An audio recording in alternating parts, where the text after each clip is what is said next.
এইমাত্র অন্নপূর্ণা ভান্ডার প্রকল্পকে নিয়ে তিনটি কড়া নিয়ম ঘোষণা করল মুখ্যমন্ত্রী শুভেন্দু অধিকারী।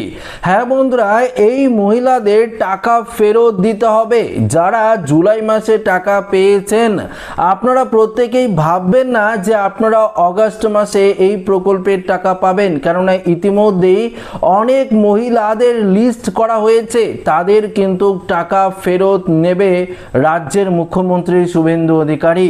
তো কোন কোন মহিলাদের টাকা ফেরত দিতে হবে আজকের এই ভিডিওতে আপনাদেরকে এই বিষয়ে একদম বিস্তারিতভাবে জানিয়ে দেব। তো আশা রাখবো ভিডিওটিতে আপনারা প্রত্যেকেই প্রথম থেকেই শেষ পর্যন্ত সঙ্গে থাকবেন। তো বন্ধুরা, একদম সরাসরি আমরা আপডেটে চলে যাব এবং দেখে নেব এই মুহূর্তে রাজ্য সরকারের তরফ থেকে কি বিজ্ঞপ্তি দেওয়া হয়েছে। রাজ্যের নতুন সরকার ক্ষমতায় আসার পর অন্নপূর্ণা ভান্ডার প্রকল্পে কেন্দ্র করে স্বচ্ছতা ফেরাতে মরিয়া রয়েছে প্রশাসন। প্রকল্পের সুবিধাভোগীদের তালিকা থেকে অযোগ্যদের ছেঁটে ফেলতে এবার কঠোর ব্যবস্থা নিলেন মুখ্যমন্ত্রী। জালিয়াতি রুখতে রাজ্য জুড়ে শুরু হয়েছে ব্যাপক ভেরিফিকেশন প্রক্রিয়া। শুক্রবার মুর্শিদাবাদ সফরে গিয়ে মুখ্যমন্ত্রী স্পষ্টভাবে জানিয়েছেন, পূর্ববর্তী সরকারের আমলে বেশ কিছু প্রকল্পে ব্যাপক অনিয়ম ও জালিয়াতির নজির কিন্তু সামনে এসেছে। লক্ষ্মীর ভান্ডার ও সংখ্যালঘু স্কলারশিপ সহ বিভিন্ন প্রকল্পে ইতিমধ্যেই প্রায় 600-এরও বেশি ভুয়ো অ্যাকাউন্টের সন্ধান মিলেছে, যেখানে বিদেশি নাগরিক বা একই ব্যক্তির একাধিক নামের সুবিধা ভোগ করেছিলেন। এই অভিজ্ঞতার পুনরাবৃত্তি রোধ করতেই অন্নপূর্ণা ভান্ডারের ক্ষেত্রে জিরো টলারেন্স নীতি গ্রহণ করা হয়েছে। আচ্ছা দেখুন কি বলেছে। মুর্শিদাবাদ প্রশাসনিক সভা থেকে মুখ্যমন্ত্রী অন্নপূর্ণা ভান্ডার নিয়ে সরাসরি বার্তা দেন, আমাদের হাতে অন্তত 2 মাস সময় রয়েছে, আমাদেরকে 2 মাস সময় দিন, সমস্ত আবেদনের চুলচেরা বিশ্লেষণ ও ভেরিফিকেশন আমরা করব। কেউ যদি ভুল তথ্য দিয়ে বা জালিয়াতি করে অন্নপূর্ণা ভান্ডারের সুবিধা নেওয়ার চেষ্টা করেন তবে তাদের চিহ্নিত করে কঠোর শাস্তি দেওয়া হবে। কি বলেছে এক এক করে আপনাদেরকে জানাচ্ছি। প্রথমত বলেছে নতুন করে যাচাইকরণ, অর্থাৎ শুধুমাত্র আবেদনের ভিত্তিতেই নয় বরং প্রতিটি নথি যাচাই করার পর তবেই ভাতার টাকা অনুদান করা হচ্ছে। তো বুঝতেই পারলেন, এই যে আপনার অ্যাপ্লিকেশনের স্ট্যাটাস আন্ডার ইনকোয়ারি রয়েছে, আপনার অ্যাপ্লিকেশনের স্ট্যাটাস রয়েছে প্রসেসিং, আপনার অ্যাপ্লিকেশনের স্ট্যাটাস রয়েছে রিজেক্টেড বা সাবমিটেড দেখাচ্ছে একটি মাত্র কারণ, সেটি হচ্ছে সমস্ত নথি কিন্তু কঠোরভাবে আবারও নতুন করে যাচাই করা হচ্ছে। যাচাইকরণ করার পরই কিন্তু এই প্রকল্পের টাকা আপনাদের অ্যাকাউন্টে দেওয়া হবে। দ্বিতীয়ত কি বলেছে, ভুয়ো আবেদনকারী ঠেকাতে কঠোর ডিজিটালাইজ ভেরিফিকেশন প্রসেস চালু করা হয়েছে। তো বুঝতেই পারলেন, প্রচুর ভুয়ো মহিলা আবেদন করেছে, প্রচুর অনুপ্রবেশকারী মহিলা আবেদন করেছে, তাই সমস্ত কিছু নতুন করে ডিজিটালাইজ করে ভেরিফিকেশন কিন্তু করা হচ্ছে।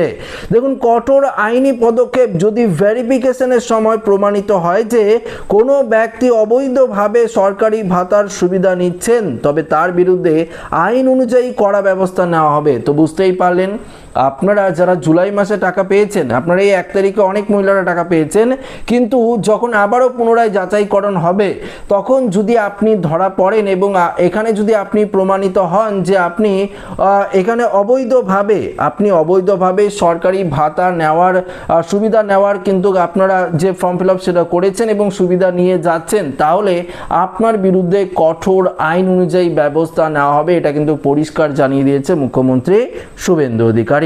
রাজ্য সরকারের এই পদক্ষেপের ফলে প্রকল্পের অর্থের সঠিক বন্টন এবং প্রকৃত অভাবী মহিলারা যাতে সুবিধা পান তা নিশ্চিত করাই মূল লক্ষ্য। মুখ্যমন্ত্রী পরিষ্কার বুঝিয়ে দিয়েছেন, সরকারি তহবিলের অপচয় ও জালিয়াতি কোনোভাবেই বরদাস্ত করা হবে না। এবার দেখুন আরেকটি বিষয় আপনাদেরকে জানিয়ে দিই। এই যে দেখুন, অঙ্গনওয়াড়ি কর্মী থেকে শুরু করে আশা কর্মীরা তাদের বেতন তো 5,000 টাকা বাড়িয়েছে, তো তারা কেন এই অন্নপূর্ণা ভান্ডার প্রকল্পের টাকা পাবে? এটাই রাজ্য সরকারের মতামত। তাই কেউ যদি আশা কর্মীরা এই অন্নপূর্ণা যোজনার টাকা আপনারা 2 মাস পেয়ে থাকেন বা 1 মাস যদি পেয়ে থাকেন, জুন মাসেও যদি পেয়ে থাকেন, জুলাই মাসেও যদি পেয়ে থাকেন, কেউ যদি অঙ্গনওয়াড়ি কর্মী সহায়ক হয়ে থাকেন, তারাও যদি এই প্রকল্পের টাকা আপনারা পেয়ে থাকেন, তাহলে আপনাদের টাকা কিন্তু ফেরত দিতে হবে।